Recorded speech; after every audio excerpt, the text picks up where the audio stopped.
Jubilee Hills bypoll ను కాంగ్రెస్ సవాల్ గా తీసుకుంటోందా? బైపోల్ లో ఎలాగైనా గెలిచి బీఆర్ఎస్ కు షాక్ ఇవ్వాలని భావిస్తోందా? కానీ అభ్యర్థి విషయంలో ఎటు తేల్చుకోలేకపోతోందా? ఎంఐఎం పార్టీ పెట్టిన ట్విస్ట్ తో బీసీ లీడర్ కు టికెట్ ఇచ్చే ఆలోచన చేస్తోందా? మరి కాంగ్రెస్ టికెట్ రేస్ లో ఉన్న లీడర్స్ ఎవరు?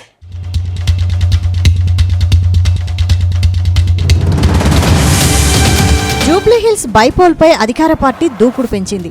త్వరలో జరిగే ఉప ఎన్నికల్లో కాంగ్రెస్ జెండా ఎగరవేసేలా ప్లాన్ రెడీ చేస్తోంది.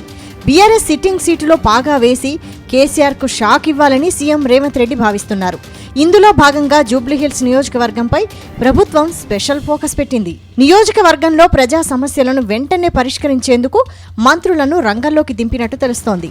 తాజాగా జూబ్లీహిల్స్ నియోజకవర్గంలో మంత్రులు సుడిగాలి పర్యటన చేసి పలు అభివృద్ధి పనులకు శ్రీకారం చుట్టారు. ఉప ఎన్నికలకు ముందు నిధుల వరద పారించి ఓటర్లను ఆకట్టుకోవాలని అధికార పార్టీ లెక్కలు వేసుకుంటోంది.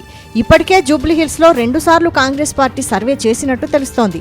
ఈ సర్వేలో బీఆర్ఎస్ కు 5% గెలుపు అవకాశాలుంటే కాంగ్రెస్ కు 7% గెలిచే అవకాశం ఉన్నట్టు తేలడంతో మరింత జోష్ పెంచాలని కాంగ్రెస్ నేతలు భావిస్తున్నట్టు సమాచారం.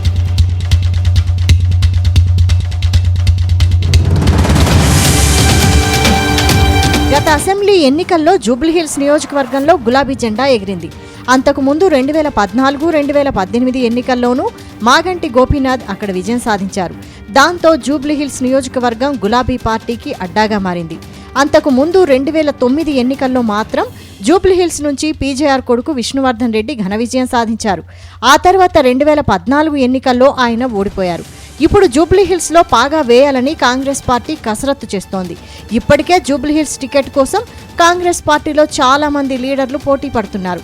ఇందులో ఫిరోజ్ ఖాన్, షబ్బీర్ అలీ, అజారుద్దీన్ లాంటి లీడర్లున్నారు. గత అసెంబ్లీ ఎన్నికల్లో అజారుద్దీన్ పోటీ చేస్తే అక్కడ 3వ స్థానానికి ఆయన పరిమితమయ్యారు. దాంతో ఆయనకు టికెట్ ఇచ్చేందుకు కాంగ్రెస్ పార్టీ వెనకడుగు వేస్తున్నట్టు ప్రచారం జరుగుతోంది.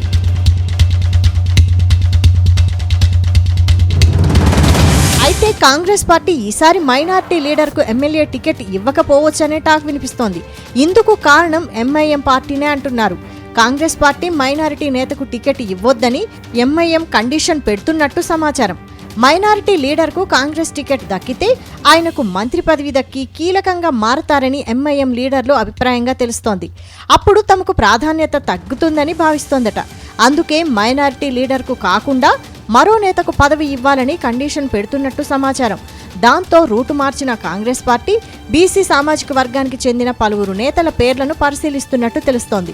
ఇందులో మాజీ ఎంపీ అంజన్ కుమార్ యాదవ్, నవీన్ యాదవ్ లాంటి లీడర్లు పోటీ పడుతున్నారు. వీరిలో నవీన్ యాదవ్ వైపు కాంగ్రెస్ పెద్దలు మొగ్గు చూపుతున్నట్టు తెలుస్తోంది. నవీన్ యాదవ్ అయితే ఎంఐఎం పార్టీకి నో అబ్జెక్షన్ అన్నట్టు చెబుతున్నట్టు సమాచారం. మరోవైపు జూబ్లీహిల్స్ లో దాదాపు 1,00,000కు పైగా మైనారిటీ ఓట్లు ఉండడంతో వారు ఎవరి వైపు మొగ్గు చూపితే వారు గెలుపు గుర్రమయ్యే ఛాన్స్ ఉందని అంటున్నారు.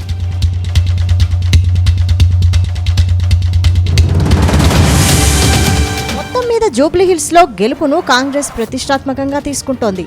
సీఎం రేవంత్ రెడ్డి 18 నెలల పాలనకు ఈ ఎన్నిక రెఫరెండంగా నిలవబోతోంది. ఇప్పటికే కాంగ్రెస్ పాలనపై బీఆర్ఎస్, బీజేపీ తీవ్ర స్థాయిలో విమర్శలు గుప్పిస్తున్నాయి. దాంతో ఈ ఎన్నికల్లో విజయం సాధించి ఈ 2 పార్టీలకు షాక్ ఇవ్వాలని అధికార పార్టీ లెక్కలు వేసుకుంటోంది. ఏది ఏమైనా జూబ్లీహిల్స్ లో ఏ పార్టీ జెండా ఎగురుతుందో తెలియాలంటే కొద్ది రోజులు ఆగాల్సిందే అంటున్నారు.